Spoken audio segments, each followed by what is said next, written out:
പൊതുവിതരണ രംഗവുമായി ബന്ധപ്പെട്ട് നമ്മുടെ രാജ്യത്ത് AAY കാർഡിൻ്റെയും PHH നിറത്തിലുള്ള കാർഡിൻ്റെയും അംഗങ്ങളുടെ മസ്റ്ററിംഗ് നടന്നുകൊണ്ടിരിക്കുകയാണ്. നമ്മുടെ സംസ്ഥാനത്ത് 1,54,00,000 ആളുകളെ ആ മസ്റ്ററിങ്ങിൽ പങ്കാളികളാക്കേണ്ടുന്ന ഒന്നാണ്. വളരെ ശ്രമകരമായ ഒരു പ്രവർത്തനമാണ്. അതിൻ്റെ പല വിധത്തിലുള്ള ഘട്ടങ്ങൾ കഴിഞ്ഞാണ് ഇപ്പോൾ എത്തിയിരിക്കുന്നത്. സ്കാനിംഗ് നടത്തി മസ്റ്ററിങ്ങിൽ പങ്കെടുക്കാൻ കഴിയുന്ന തരത്തിലുള്ള ഇടപെടലുകൾ ഐറിസ് സ്കാനർ അടക്കം ഉപയോഗിച്ച് നടത്തിയതിലൂടെ നമുക്ക് ഒരു നല്ല ശതമാനം ആളുകളെ മസ്റ്ററിങ്ങിൽ പങ്കാളികളാക്കാൻ കഴിഞ്ഞിട്ടുണ്ട്. എന്നാൽ പല കാരണം കൊണ്ടും ഇതിന് കഴിയാത്ത ആളുകൾ നമുക്ക് മസ്റ്ററിങ്ങിൽ പങ്കെടുക്കാൻ കഴിയുന്ന സാഹചര്യം എന്താണെന്ന് ആലോചിച്ചപ്പോഴാണ് ഈ ഫേസ് ആപ്പിലൂടെ അത്തരം വ്യക്തികൾക്ക് മസ്റ്ററിങ്ങിൽ പങ്കെടുക്കാനുള്ള അവസരം ഉണ്ടാക്കാൻ കഴിയുമെന്ന് മനസ്സിലാക്കിയത്. കേന്ദ്ര ഗവൺമെൻറ് ശ്രദ്ധയിൽപ്പെടുത്തുകയും അങ്ങനെ കേരളത്തിൽ ഫേസ് ആപ്പിലൂടെ ആൾ ജീവിച്ചിരിക്കുന്നു എന്ന് ഉറപ്പാക്കാൻ കഴിയുന്ന തരത്തിലുള്ള പ്രവർത്തനമാണ് കഴിഞ്ഞ ദിവസങ്ങളിൽ കേരളത്തിൽ ആരംഭിച്ചത്. ഇന്നലെ വൈകുന്നേരം വരെ 96,000-ൽ പരം ആളുകൾ ഫേസ് ആപ്പിലൂടെ ഈ മസ്റ്ററിങ്ങിൽ പങ്കെടുക്കുകയുണ്ടായി. 87% കേരളത്തിലെ 1,54,00,000-ൽ 87% ആളുകൾ ഇന്നിപ്പോൾ മസ്റ്ററിങ്ങിൽ പങ്കെടുത്തു കഴിഞ്ഞിട്ടുണ്ട്.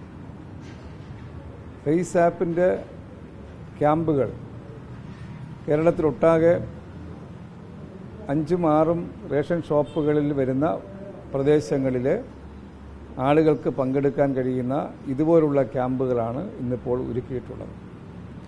ഇവിടെ തിരുവനന്തപുരത്ത് കുടപ്പനക്കുന്നിലെ പരിസര പ്രദേശത്തുള്ള 18 കടക്കാർക്ക് വരാൻ സൗകര്യപ്രദമായിട്ടാണ് ഇവിടെ ഈ ആദ്യഘട്ടം മസ്റ്ററിംഗ് ഇവിടെ നടക്കുന്നത്. ഈ ക്യാമ്പ് വീണ്ടും ഒരു ഘട്ടം കൂടെ തുടരും. ഇന്നിപ്പോൾ 2 കുഞ്ഞുങ്ങൾ അതുപോലെ തന്നെ ശ്രീകുമാറും ഈ മസ്റ്ററിങ്ങിൽ പങ്കെടുത്ത് നമ്മൾ നേരിട്ട് കണ്ടതാണ്.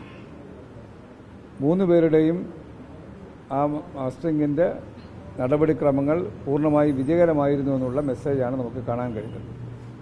അതുകൊണ്ട് ഇത്തരം സൗകര്യം ജനങ്ങൾ പൂർണ്ണമായും പ്രയോജനപ്പെടുത്തണമെന്നാണ് മന്ത്രി എന്ന നിലയ്ക്ക് എനിക്ക് സൂചിപ്പിക്കാനുള്ളത്. ഇന്നും നമ്മുടെ ഇടയിലുള്ള ആളുകളിൽ ഒരു വലിയ വിഭാഗം ഇതിനൊന്നും താല്പര്യം കാണിക്കാതെ മുന്നോട്ട് പോവുകയാണ്.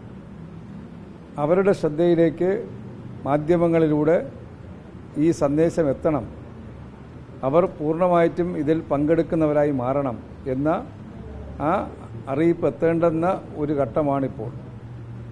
അങ്ങനെ ഉണ്ടായില്ലെങ്കിൽ, മസ്റ്ററിങ്ങിൽ പങ്കെടുക്കാത്ത ഒരു സാഹചര്യം വന്നാൽ ഒരുപക്ഷെ കേന്ദ്ര ഗവൺമെൻറ് അത്തരം ആളുകൾക്കുള്ള അരിവിഹിതം ഒഴിവാക്കുകയാണെങ്കിൽ നമുക്ക് പിന്നെ അത്തരം ആളുകൾക്ക് അരി കൊടുക്കാൻ കഴിയാത്ത ഒരു സാഹചര്യം വന്നുവിടും. അതുകൊണ്ടാണ് ഇത്രയധികം വിവിധ ഘട്ടങ്ങളിലൂടെ പ്രവർത്തനങ്ങളിലൂടെ 100% മസ്റ്ററിംഗ് യാഥാർത്ഥ്യമാക്കാനുള്ള പരിശ്രമം ഗവൺമെൻറ് നടത്തുന്നത്. ഇതുവരെ ഇതിൽ പങ്കെടുക്കാത്തവർക്ക് മാധ്യമങ്ങളിലൂടെയുള്ള സന്ദേശം അറിഞ്ഞ് ഈ വരുന്ന 15-നുള്ളിൽ എല്ലാ പേരും, എല്ലാ കുടുംബാംഗങ്ങളും ഇതിൽ പങ്കാളികളാകണമെന്നാണ് എനിക്ക് അഭ്യർത്ഥിക്കാനുള്ളത്. 87% ഇതുവരെ പൂർത്തിയായിട്ടുണ്ട്. അത് കഴിഞ്ഞ് അതിനോടൊപ്പമാണ് നമ്മൾ ഈ ഫേസ് ആപ്പിലൂടെ 95,154 പേർ ഇന്നലെ വരെ ഫേസ് ആപ്പിൽ പങ്കെടുക്കുകയുണ്ടായി. ഇനി വരുന്ന ഒരാഴ്ചയിലധികം സമയമുണ്ട്. അതിനിടയിൽ ഇത്തരം ക്യാമ്പുകളിൽ അതിൻ്റെ പരിസരത്തുള്ളവരോ ഏത് സ്ഥലത്തുള്ളവർക്കോ റേഷൻ കാർഡ് കൊണ്ടുവന്ന് മസ്റ്ററിങ്ങിൽ പങ്കാളികളാകാൻ കഴിയുന്ന സാഹചര്യമാണ് സിവിൽ സപ്ലൈസ് വകുപ്പ് ഒരുക്കിയിരിക്കുന്നത്. ഓരോ സ്ഥലത്തെയും RIമാർ നല്ല പരിശ്രമം നടത്തുന്നുണ്ട്. ക്യാമ്പിലേക്ക് വരാൻ കഴിയാത്തവരെ വീടുകളിൽ പോയി, ഇപ്പം കിടപ്പ് രോഗികളാണെങ്കിൽ വീടുകളിൽ പോയി മസ്റ്ററിംഗ് നടത്താൻ സൗകര്യം ഒരുക്കിയിട്ടുണ്ട്. എല്ലാ തരത്തിലുമുള്ള സൗകര്യങ്ങൾ വകുപ്പ് ഒരുക്കുന്നതിൽ സഹകരിക്കണമെന്നാണ് അഭ്യർത്ഥിക്കുന്നത്.